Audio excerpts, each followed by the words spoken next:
하나님의 말씀은 베드로후서 3장 3절에서 7절까지 말씀입니다.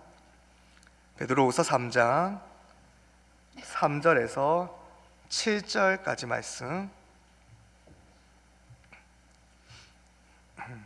제가 읽어드리겠습니다. 먼저 이것을 알지니 말세에 조롱하는 자들이 와서 자기의 정욕을 따라 행하며 조롱하여 이르되 주께서 강림하신 나는 약속이 어디 있느냐, 조상들이 잔후로부터 만물이 처음 창조될 때와 같이 그냥 있다 하니, 이는 하늘이 옛적부터 있는 것과 땅이 물에서 나와 물로 성립된 것도 하나님의 말씀으로 된 것을 그들이 일부러 잊으려 함이로다.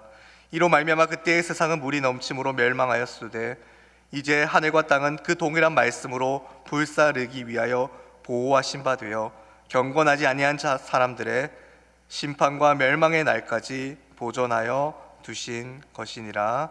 아멘.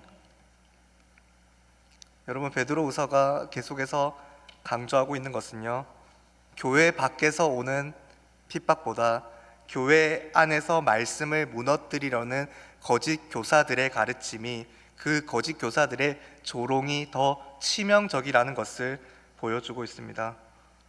주님은 다시 오시지 않는다고 말세에 조롱하는 자들, 거짓 교사들이 말하죠. 여기서 말세는요, 예수님이 초림했을 때부터 그 초림 이후부터 재림까지의 전 기간을 의미합니다. 다시 말해 저와 여러분들이 살아가고 있는 현재가 바로 말세의 때입니다. 이와 같은 때에 말씀을 조롱한다는 것은요, 단순히 농담을 던지는 게 아니라 하나님의 약속을, 하나님이 이미 하신 약속을 비웃고 무시하는, 무력화시키는 태도입니다. 여러분, 주의 강림이 없다며 만물이 처음 창조될 때와 같다며 이 땅만이 전부라고 얘기하는 자들은요, 하나님을 조롱하는 자들이며 하나님의 약속을 멸시하는 자들입니다. 그렇다면 왜 이들이 주의 강림을, 예수님이 강림하실 것을 조롱할까요?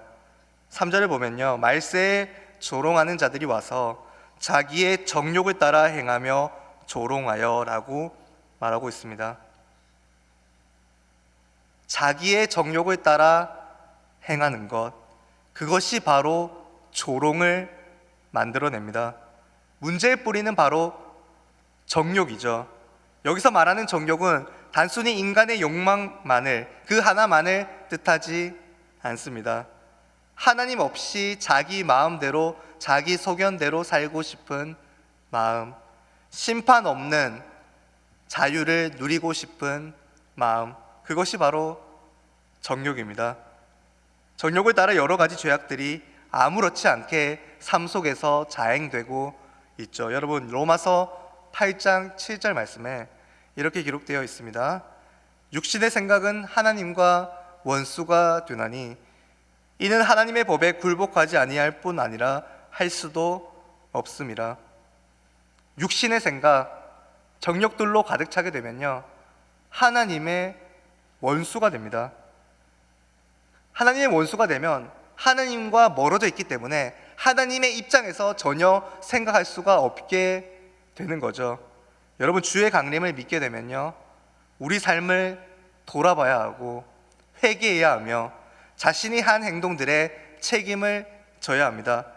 그래서 그러기 싫은, 그것에 대한 책임을 지기 싫은 그러한 정욕에 휩싸인 자들은요, 조롱하며 헛된 질문을 던지는 것입니다. 주님이 정말 오시는 게 맞느냐? 주님이 정말 오시는 게 맞느냐? 이 질문은 흡사 에덴 동산에서 아담과 하와가 뱀에게 유혹을 당할 때 뱀이 하나님께서 너희 보고 이것을 따먹으면 정령 죽으리라 하더냐? 라고 교묘하게 질문하던 질문이랑 비슷합니다. 그러니까 교묘하게 우리의 마음을 파고들어서 우리의 신앙을 흔들려고 하는 것이죠. 그런데 여러분, 우리가 시험을 친다거나 PPT를 대중 앞에서 발표한다고 생각해 보십시오. 그 날짜가 다가온다고 믿지 않으면요, 마음은 편할 수가 있습니다. 하지만 그 약속된 시험 기간이 사라지나요? 발표를 안 해도 되나요?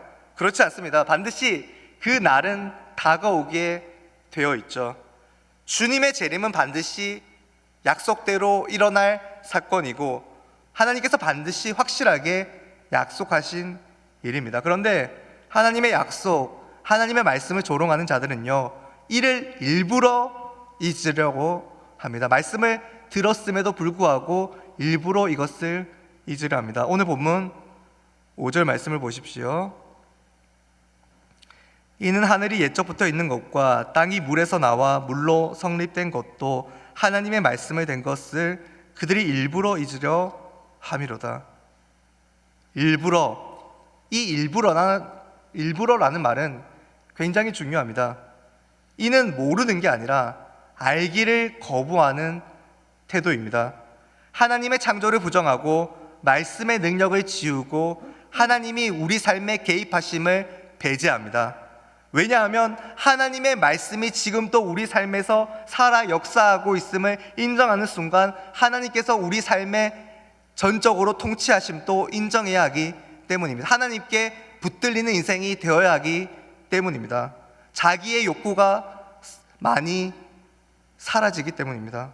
하나님께 항복해야 하기 때문입니다. 자기가 꽁꽁 붙들고 있는, 소유하고 있는 욕망과 가치와 관계와 물질 등을 하나님 앞에서 내려놓아야 하기 때문입니다.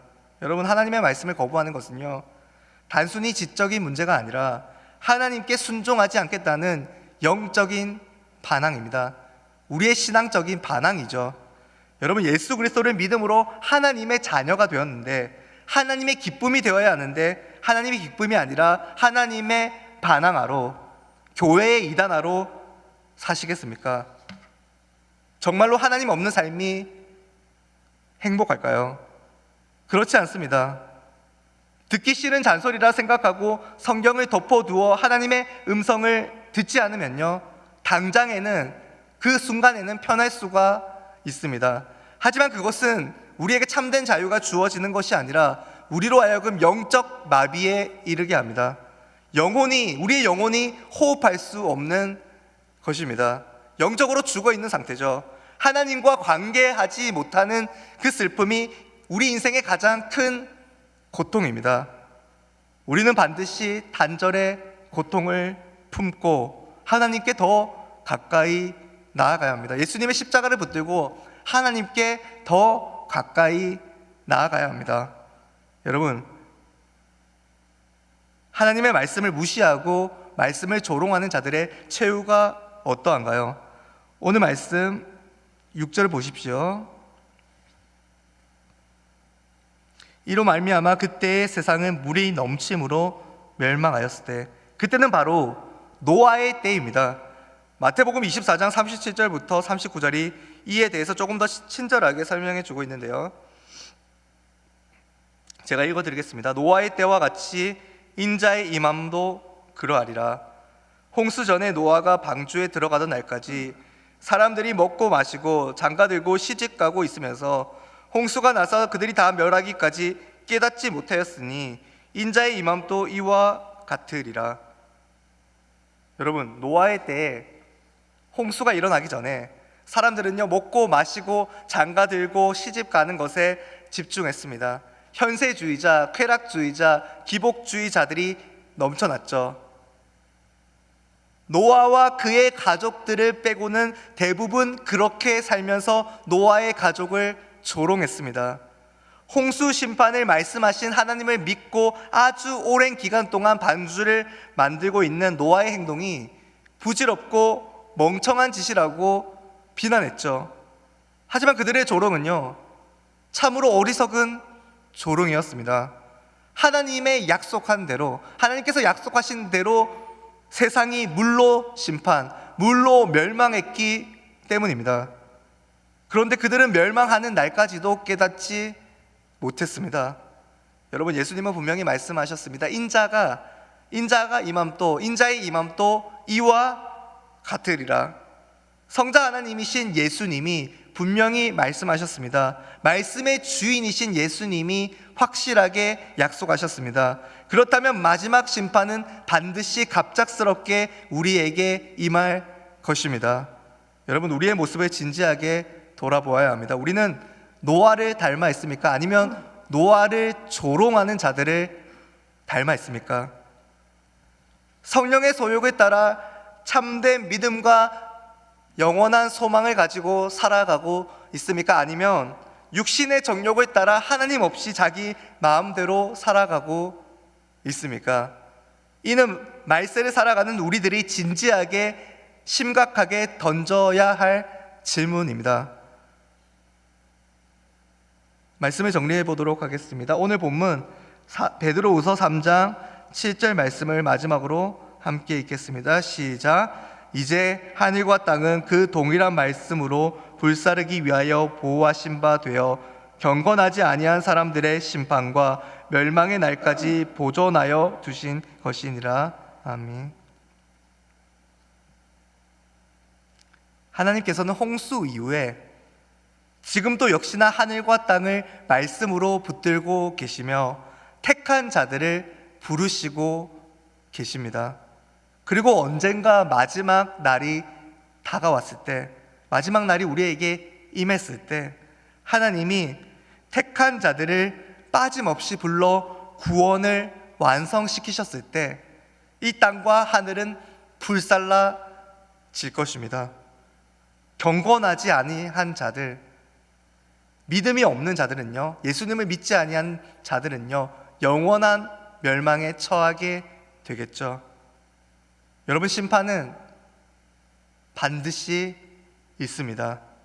단지 하나님께서 심판의 날까지 이 땅을 보존하고 계실 뿐입니다. 그렇다면요, 예수님이 재림하셔서 마지막 심판이 일어나기 전인 이 말세의 시간을 살아가는 우리 그리스도인들은 어떻게 살아가야 할까요? 말씀을 조롱하는 시대에 예수님을 부인하는, 예수님의 재림을 믿지 않는 이 시대 가운데 우리는 복음 앞에 바로 서야 합니다. 말씀 앞에, 하나님의 살아있는 영원한 말씀 앞에 바로 서야 합니다. 말씀 중심의 삶이 하나님의 택함 받은 백성이라는 우리 그리스도인의 정체성을 더욱 확고히 해줍니다. 또한 우리는 거룩함을 가벼이 여기지 말아야 합니다. 예수님을 믿는다는 것은요, 예수님과 연합했다는 것은요, 하나님의 뜻에 순종하는 거룩한 삶으로 우리가 초대받았다는 뜻이기도 합니다. 예수님이 말씀하십니다. 예수님이 제자들에게 말씀하시고 오늘날을 살아가는 우리 그리스도인들에게 말씀하십니다. 나를 따르라, 나를 본받으라. 우리가 세상 끝날까지 우리와 함께 하시는 예수님을 생각하고 바라보고 닮아가려고 한다면요, 우리가 취해야 할 자세가 있습니다. 그것은 바로 세상이 죄를 너무도 가볍게 여길수록 우리는 더욱더 죄를 무겁게 여겨야 합니다. 우리가 짓는 일상의 죄를 무겁게 여겨야 합니다. 죄의 무게를 깨닫는 자만이 하나님의 은혜를, 날마다 우리에게 부어주시는 하나님의 은혜를 값싼 은혜로 여기지 아니하게 되며 흘러넘치는 폭포수와 같은 하나님의 은혜를 일상의 삶에서 마음껏 자유롭게 누릴 수 있게 되는 것입니다. 왜냐하면 하나님의 거룩한 자녀가 되기 위해 죄를 멀리하며 일상의 회개와 일상의 믿음으로 점점 더 하나님께 더 가까이 나아가려고 우리가 노력할 것이기 때문입니다. 그것이 가장 소중한 가치이자 영생 복락을 누리는 길이라는 것을 말씀을 통해 배웠고 깨달았기 때문입니다. 여러분, 죄를 멀리하고 말씀을 붙듭시다. 그리고 재림에 대한 소망으로 살아갑시다. 예수님의 재림은 우리에게 있어서 두려움이 아닙니다. 마지막 심판은 우리에게 두려움으로 작용되는 게 아닙니다. 왜냐하면 믿는 자들에게 재림은 심판으로 다가오지 않고 구원의 완성으로 다가오기 때문입니다. 우리가 온전해지는 그 순간, 하나님의 찬란한 영광 앞에 당당히 서는 그 순간, 성도는 가장 완전한 즐거움과 기쁨을 하나님 앞에서 주 예수 그리스도와 함께 경험할 것이기 때문입니다. 우리 푸른초장교회 모든 성도들이 말세, 이 조롱의 시대 가운데 말씀 앞에 말씀으로 바로 서서 거룩으로 살며 재림에 대한 확실한 소망으로 하나님의 때를 기다리는 참된 성도들이 다 되시기를 간절히 소망합니다. 이 시간